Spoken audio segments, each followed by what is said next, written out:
Good morning बच्चों। आज हम पढ़ेंगे कि जर्मनी में हिटलर का उदय जो हुआ वो किस प्रकार से हुआ था, उसके बारे में पढ़ेंगे।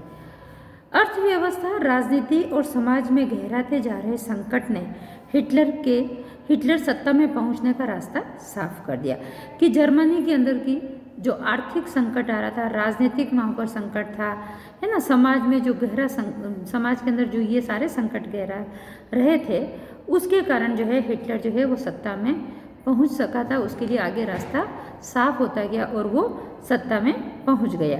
1889 में ऑस्ट्रिया में जन्मे हिटलर की युवा अवस्था बेहद गरीबी से गुजरी थी। यानी हिटलर का जन्म जो था 1889 के अंदर ऑस्ट्रिया में हुआ था। जब ये युवा हुआ था तब तक ये बहुत ही गरीब था। रोजी रोटी का कोई जरिया न होने के कारण पहले विश्व युद्ध की शुरुआत में उसने अपने नाम फौजी भर्ती के लिए लिखवा दिया था। उसके पास कोई रोजगार नहीं था, तो उस रोजगार न होने के कारण उसने क्या करा, जब प्रथम विश्व युद्ध हुआ था तो उसने प्रथम विश्व युद्ध के अंदर अपना नाम फौज में लिखवाया था। भर्ती के बाद उसने अग्रिम मोर्चे पर संदेशवाहक का काम किया। जब उसकी फौज में भर्ती हो गई तो वो क्या वहाँ पर फौज में क्या करता था, वो संदेशवाहक का काम करता था। कारपोरेल बना। बहादुरी के लिए उसे कुछ तमगे भी हासिल किए कि अब वो जो संदेशवाहक बना था और वहाँ पर कारपोरेल बना, तो जो उसने बहादुरी का काम किया उसके लिए उसको तमगा भी मिला, पदक मिला था। जर्मनी सेना की पराजय ने उसे हिला दिया था कि जब प्रथम विश्व युद्ध के अंदर जो जर्मनी हार गया था तो उससे उसको बहुत ज़्यादा दुख हुआ था। लेकिन वर्साई की संधि ने तो उसे बिल्कुल आग बबूला कर दिया, है ना। मतलब वर्साई की जो संधि उससे वो बहुत क्रोधित हुआ। 1919 में उसने जर्मन वर्कर्स पार्टी नामक एक छोटे समूह की सदस्यता ले ली। 1919 में उसने क्या करा था कि वहाँ पर जर्मनी के अंदर जर्मन वर्कर्स पार्टी बनी थी, उसके अंदर वो क्या, उसने उसकी सदस्यता ले ली। धीरे धीरे उसने इस संगठन पर अपना नियंत्रण कायम कर लिया, यानी जर्मन वर्कर्स पार्टी पर अपना नियंत्रण स्थापित कर लिया और उसने नेशनल सोशलिस्ट पार्टी का नया नाम दिया। फिर इसने जर्मन वर्कर्स पार्टी को क्या नाम दे दिया, नेशनल सोशलिस्ट पार्टी नाम दे दिया। इस पार्टी को बाद में नाज़ी पार्टी के नाम से जाना जाता।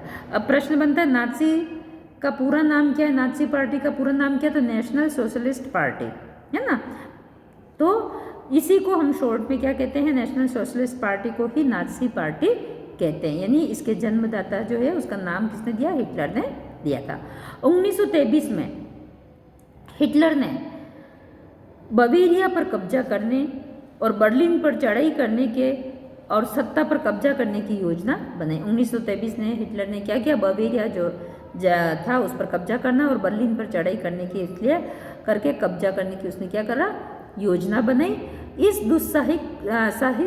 दुस्साहसिक योजनाओं में वह असफल रहा। जो योजना बनाई थी परंतु उसमें वह असफल रहा और उसे गिरफ्तार कर लिया गया था। उस पर देशद्रोह का मुकदमा भी चला, लेकिन कुछ समय बाद उसे छोड़ दिया गया। नाज़ी राजनीतिक खेमा 1930 के दशक के शुरुआती सालों तक जनता को बड़े पैमाने पर अपनी तरफ आकर्षित करता रहा, है ना। कि 1930 के दशक में, है ना, शुरुआती स्टार्टिंग के ईयर्स में जनता को जो ये पार्टी जो थी नाज़ी पार्टी, है ना, तो ये इस पार्टी के लोग जो थे वो लोग सब उस नाज़ी पार्टी की तरफ आकर्षित हो रहे थे। लेकिन महामंदी के दौरान नाज़ीवाद ने एक जन आंदोलन का रूप ले लिया। परंतु जब महामंदी फैली थी 1930 में, तब उस समय क्या जन आंदोलन का रूप ग्रहण कर लिया। जैसा कि हम पहले देख चुके हैं, 1929 के बाद बैंक दिवालिया हो चुके थे, काम धंधे बंद होते जा रहे थे, मजदूर बेरोजगार होते जा रहे थे, मध्यम वर्ग को लाचारी और भूखमरी का डर सता रहा था। ये सब अपन ने अभी पिछले मंदी के साल में पढ़ लिया था। नाज़ी प्रोपेगेंडा में लोगों को एक बेहतर भविष्य की उम्मीद दिखाई देती थी। प्रोपेगेंडा का मतलब होता है जनमत को प्रभावित करने के लिए किए जाने वाला एक खास तरह का प्रचार, है ना, कि जनता को प्रभावित करने के लिए, जनमत के लिए प्रभावित करने का एक खास तरह का प्रचार वो प्रचार पोस्टरों, फिल्मों और भाषणों आदि के माध्यम से किया जाता है, यानी प्रोपेगेंडा यानी प्रचार करना, में लोगों को एक बेहतर भविष्य की उम्मीद दिखाई देती थी। 1929 में नाज़ी पार्टी को जर्मन संसद राइक्सटैग के लिए चुनावों में, है ना। अब देखो 1929 के अंदर क्या हुआ कि नाज़ी पार्टी को भी जो जर्मन की जो संसद थी राइक्सटैग, है ना, उसके लिए चुनावों में महज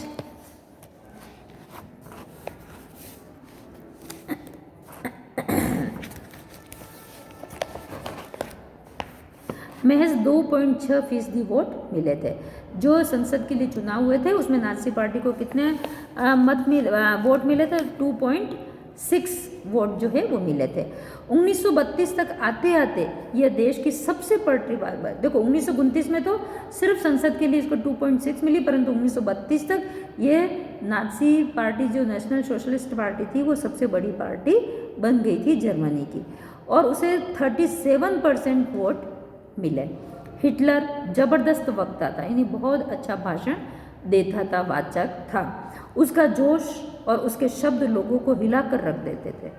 वह अपने भाषणों में एक शक्तिशाली राष्ट्र की स्थापना, वर्साई संधि में नाइंसाफी का प्रतिशोध, जर्मन समाज को खोई हुई प्रतिष्ठा वापस दिलाने का आश्वासन देता था।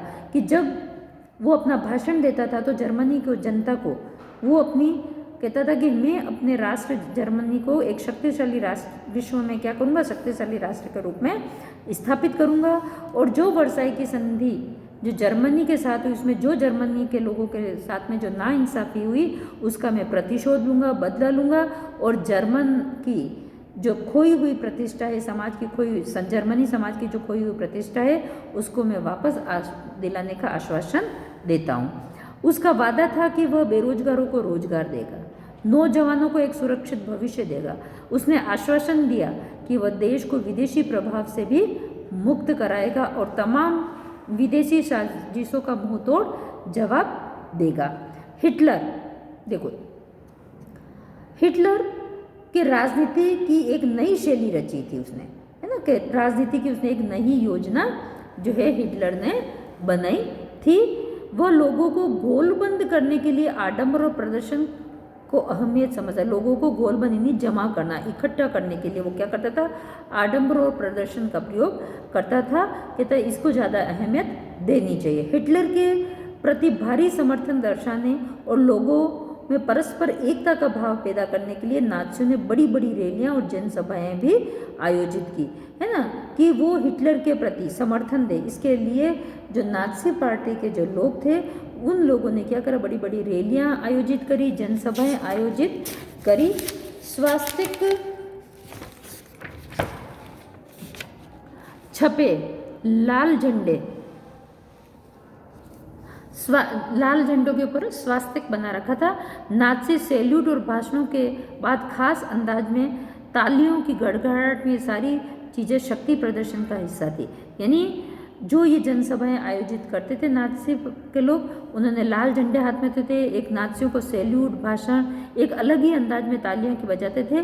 तो ये सारी चीज़ें जो थी वो क्या थी? वहाँ की शक्ति की प्रतीक थी, वो शक्ति का प्रदर्शन करती थी। नाज़ियों ने अपने धुआंधार प्रचार के जरिए हिटलर को एक मसीहा, एक रक्षक, एक ऐसे व्यक्ति के रूप में पेश किया जिसने मानो जनता को तबाही से उबारने के लिए अवतार लिया हो। एक ऐसे समाज को यह छवि बेहद आकर्षक दिखाई देती थी जिसकी प्रतिष्ठा और गर्व का एहसास चकनाचूर हो चुका था। जिस जर्मनी समाज का क्या था? प्रतिष्ठा चकनाचूर हो चुकी थी। तो उन लोगों को अब यही इसी राहत की ज़रूरत थी कि हमें कोई ऐसा नेतृत्व करने वाला मिले जो हमें वापस हमारी खोई हुई प्रतिष्ठा को वापस लौटा दे, और जो एक भीषण आर्थिक और राजनीतिक संकट से भी उन लोगों को उबार सके। तो ये तो अपन ने पढ़ा था हिटलर का जर्मनी में किस प्रकार से उदय हुआ।